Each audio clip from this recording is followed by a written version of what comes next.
sketchy through there. This traction control is saving my bacon.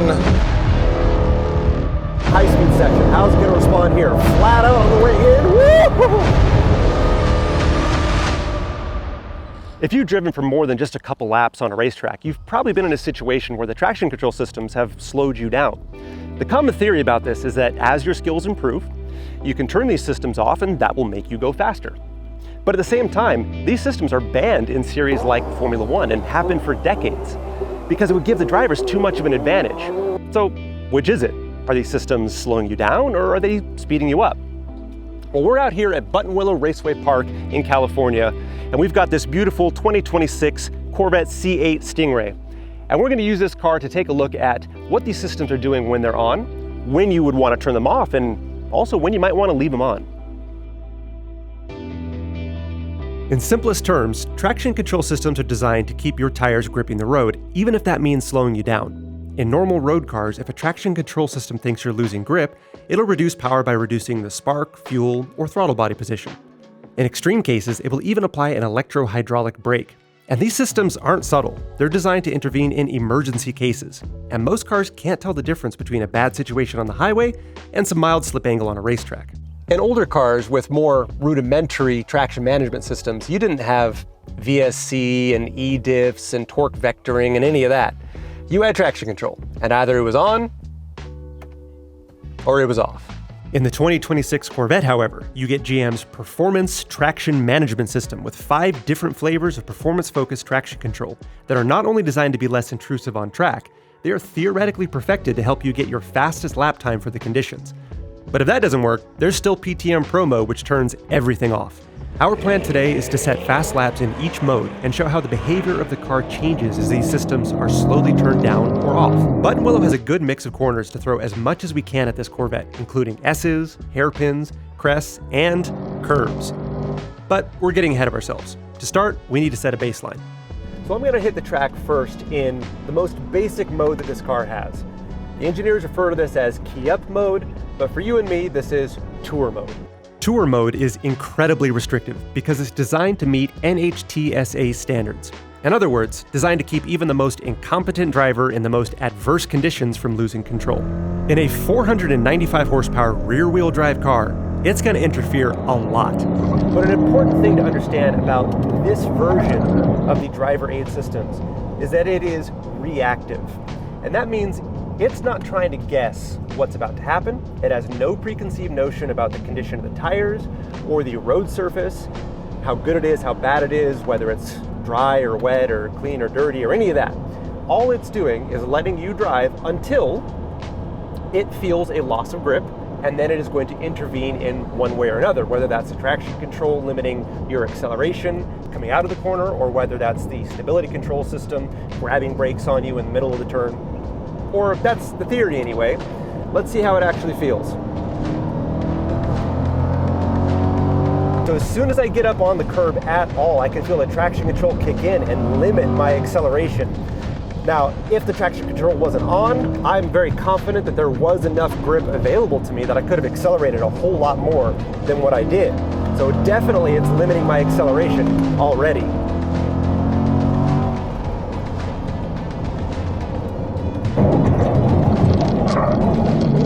Huge hit of ABS there, which, man, that was like a really aggressive intervention.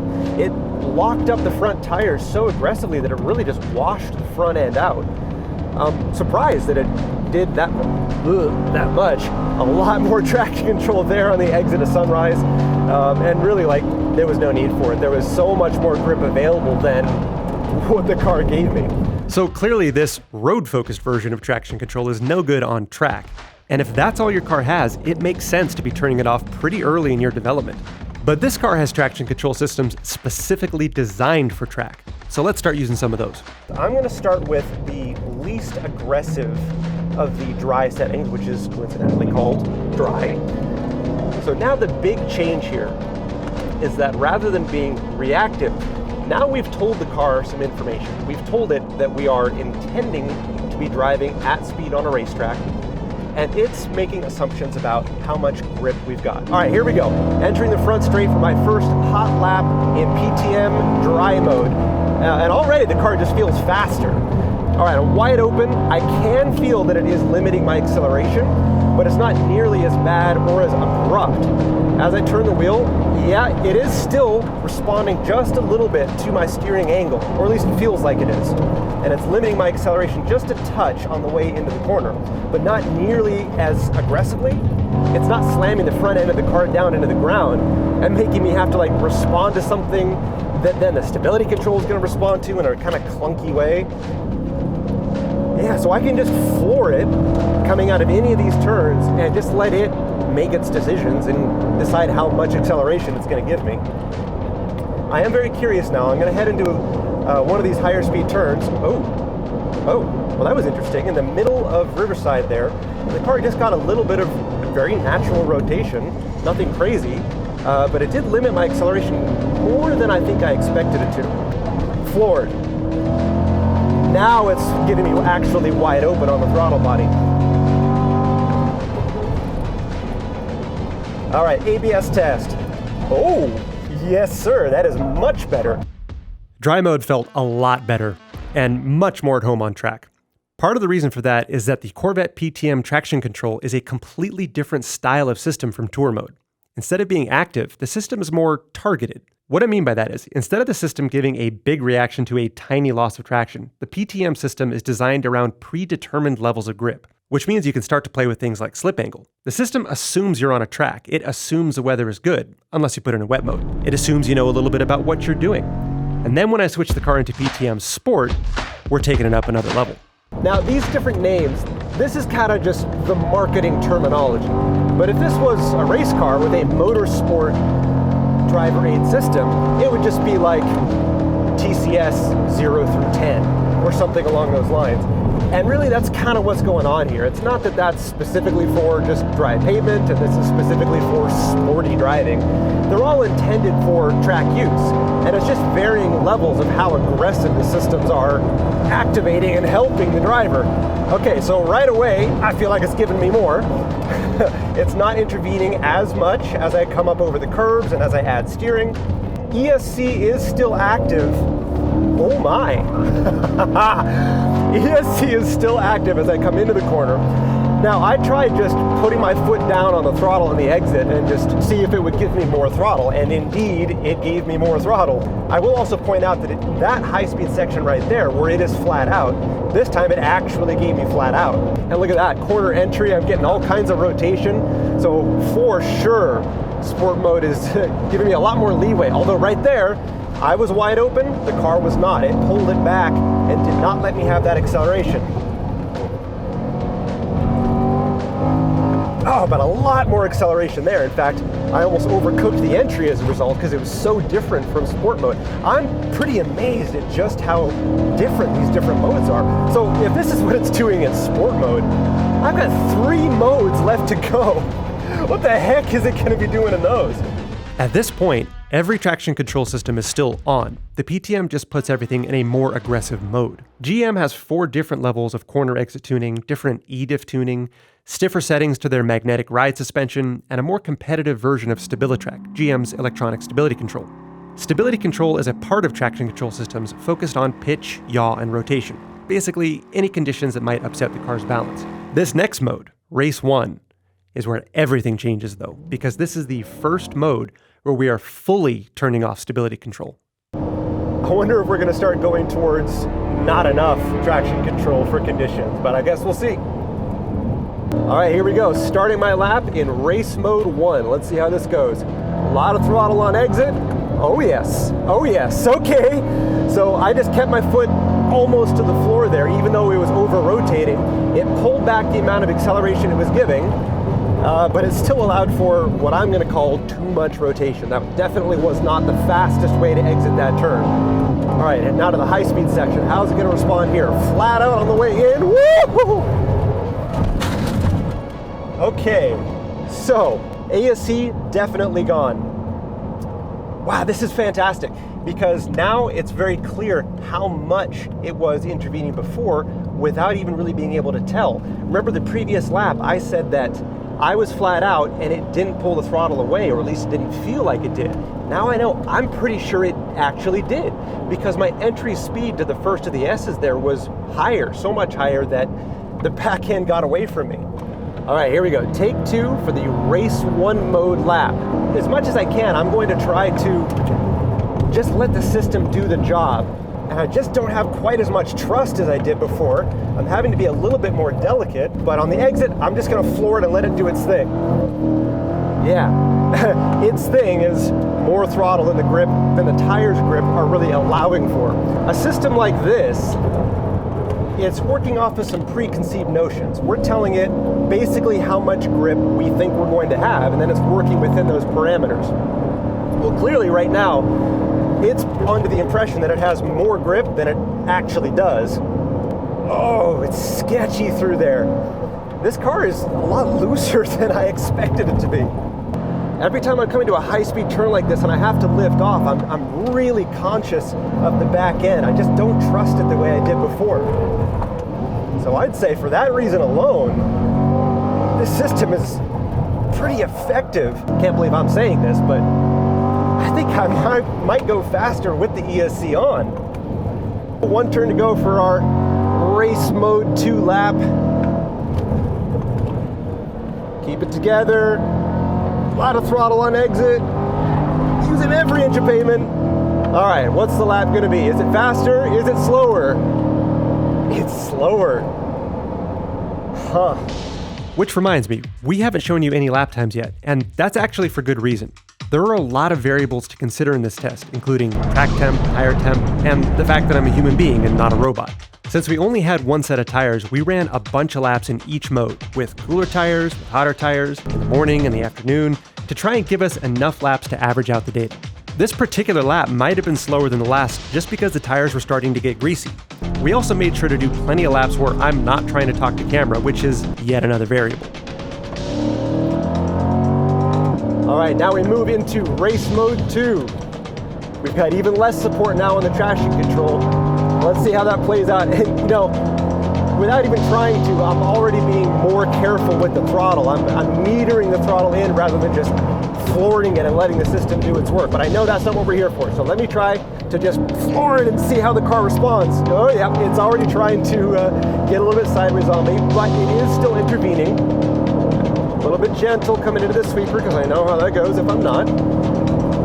We're coming up to Star Mazda corner. That'll be a great place to really test how much traction control it's giving and how much wheel spin it's going to allow. No ESC at all. Oh boy. No ESC at all, so it let me rotate it on the way in, and then I just floored it on the way out, and it just let me get, well, 180 degrees of steering lock. Definitely not the fast way.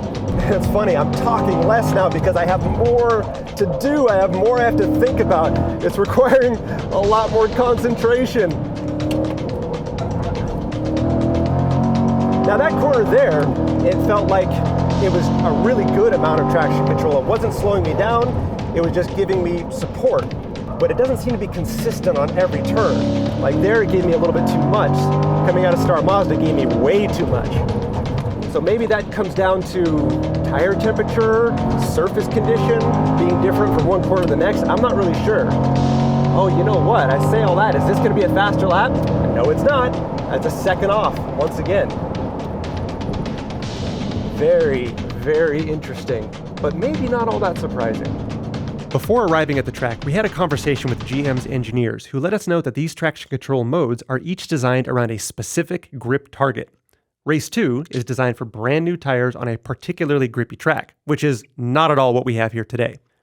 And if the system's assumed grip level doesn't match up with reality, you might be better off turning the traction control up a bit to Race 1 or even to Sport. Or is it better to go the other way? Put it all in your hands and turn everything completely off. There's only one way to find out. I've got no ESC, I've got no traction control. It's 100% up to me and my right foot to see how much speed I can get out of this car. Woo!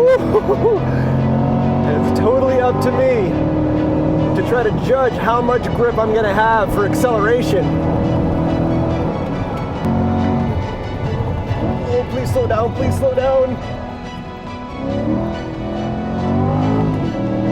The grip level on the track is just getting worse. You know what I do like about Pro Mode is that I feel like I know exactly how the car is going to behave. And maybe that's just because I'm so used to driving without systems. When I have them, I just don't know exactly what kind of steering adjustments I'm going to need to do for what level of throttle it's going to actually give me. But here, it's linear, it's direct, one-to-one. What I asked for, I received. Final turn, and with the exception of Star Mazda's entrance, that was a pretty solid lap. Let's see, was it any quicker? Back in the 205s. And I think for the conditions that the track is in now, for the additional wear that we've got on the tires now, I think that 205 is a faster 205 than what we saw this morning. As I mentioned, we did plenty of laps in every mode. We took an average of the times in each mode to try to minimize the variables of tire wear, temperature, and human error. My fastest lap of the day was in race 2 at a 204.66, and my slowest lap of the day was over 5 seconds slower, set in tour mode, at the end of the session in the midday heat with Dai Yoshihara breathing down my neck, trying to do his own testing. Oh God, it wanted to rotate, but it just wouldn't let me! No, accelerate! Oh God, it's horrible. I've never been so embarrassed on track in my life, but I did it for you guys, and in the name of science. I'm sorry, I'm trying my best!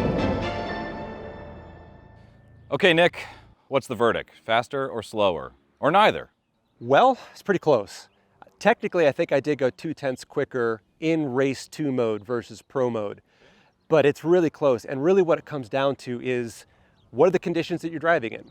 How are the tires? Are they brand new? Are they corded like that right rear currently is from all the testing we've done? Yeah, nicely done. But that's the beauty of having all these different settings. You can pick and choose what's going to most suit the conditions that you're driving in. Well, we had all these different settings, but we didn't have different conditions. It's pretty dry here. So, I don't know. What are we going to do about that? Yeah, nothing. It's California. Wait. I can't make it rain here. Wait, no. I have an idea. Stay right there.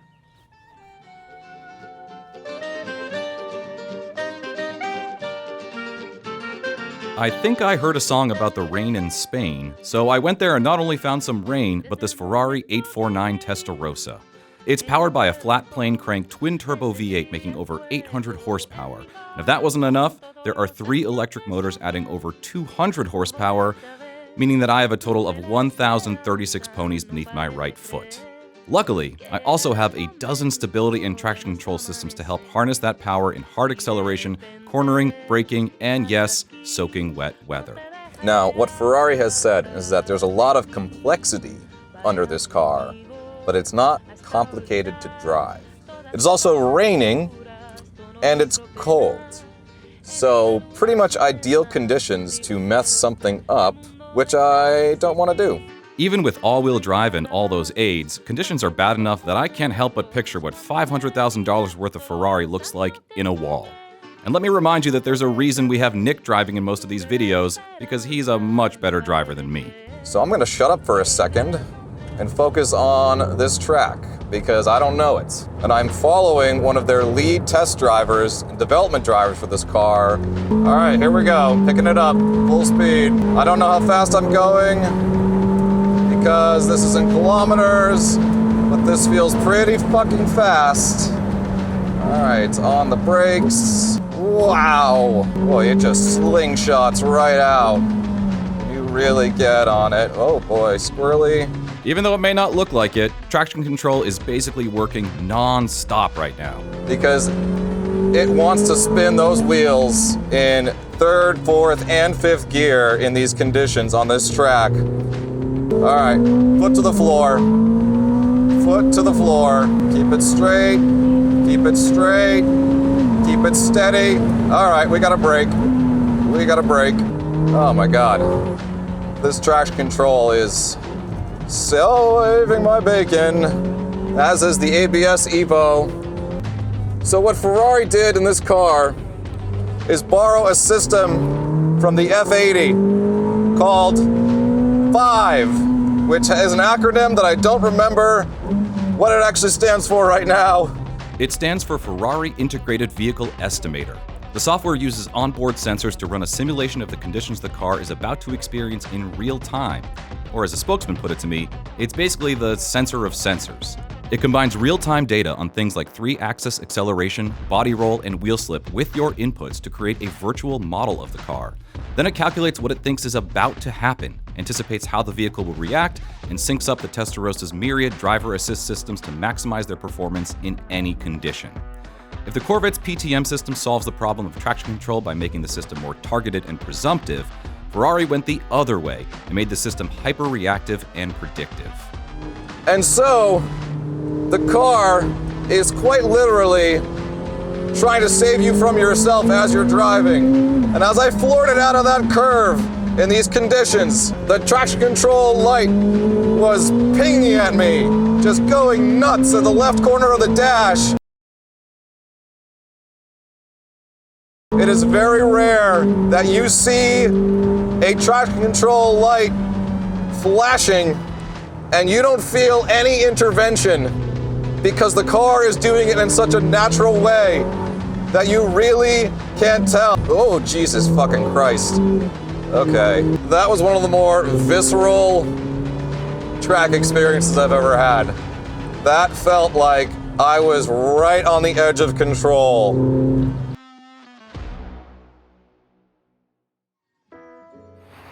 The heck?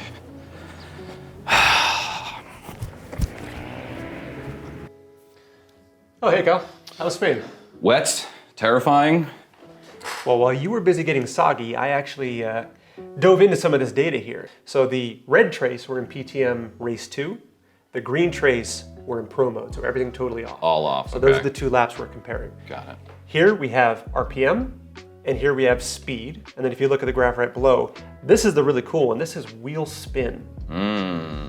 Let's look at the speed so that we can give context to what we're seeing here. I started on both of these laps at basically an identical speed here.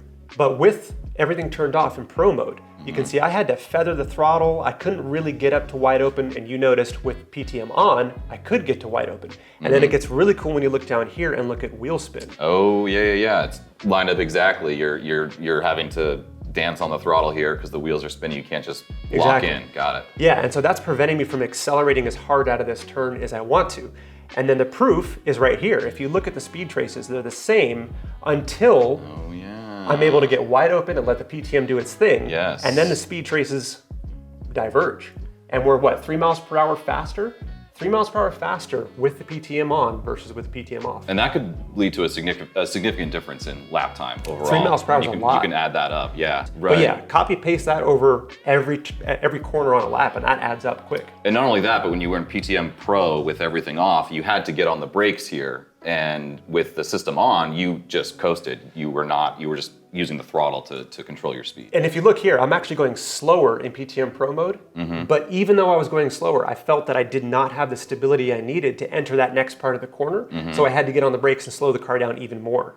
Yeah, and it looks like the speed differential gets even bigger, wider over here, and it carries out through the rest of whatever that is, about 10 seconds of the lap. Okay, so we now see computer on, computer off. Do we have any data showing the difference between the different modes and how much more effective or less effective different settings can be? Yeah, we do. So this one's a little more subtle, but right now we're looking at, so red is still Race 2 mode, PTM Race 2. Green is now PTM Race 1. And you can see the difference in how much intervention there is. Now this is an example of where having some traction control but having less traction control was actually better. So what I want you to look at here is to compare the throttle position to the actual torque output that the car is giving. So the throttle position, we could say this is almost identical. It's very, very, very similar. But see these on the green trace, and that's the more intrusive Race 1. See there, it's limiting the torque. It's literally cutting the power, even though your foot is not doing any of that. You're not feathering the throttle there. No, exactly. I get up to about 50% and then hold for a second, but that's not what we're seeing here. This is the traction control kicking in and limiting torque until there's the grip to then give me the torque, which happens right there. On the other hand, in race mode 2, very similar throttle, it's actually more throttle application, but you can see it's not limiting my torque nearly as much. It is limiting it. It's not 100% right away, but it's limiting it less, and I'm accelerating more, and then you can see in the speed trace, at that point, it actually starts to accelerate further, and it gains an advantage down the straightaway. Yes, and you can see down here, right, that's the wheel spin again, and so there's this little tiny spike here on the green line where the wheel started to spin, and if you scroll back up, that's exactly when it started to cut the power on you. And also, this really reminds me of the Senna video we did and like his blipping technique, because this is a second, right? And so in this 1 second, you have the throttle or the engine torque being cut about, what, 3 times? Yeah. And so that's kind of very similar, right, to what he was doing in trying to control the power delivery. This is fascinating. I mean, overall, the lesson seems to be that when the conditions are right, when the system is set up correctly, it can react faster than you can. It's a huge advantage when everything's right, and that's why it was banned from Formula One and some other series as well. It's too much of an advantage. I think a lot of people would see this video and think, okay, great, the data shows that, but like, I just want to go all off. I don't want the computer intervening at all. I want to have full control of the car. It does seem like the computer, if it's equipped with a system like this, it's always going to give you a little bit more of an advantage if you're chasing fast lap times, which admittedly not everyone is, right? That's it. It's what's the goal? Are you there to chase a fast lap time? Are you there to win a race? Or are you there to just have a good time? Yeah. And if you're just there to have a good time, I mean, that's why so many people, myself included, are still in love with old school analog cars, because you don't have any of this fancy wizardry giving you support. It's all up to you. But a cool thing about a car like the C8 is you can have it both ways. Yeah. And on that note, hope you enjoyed this video. Thanks for watching, and we'll see you next time.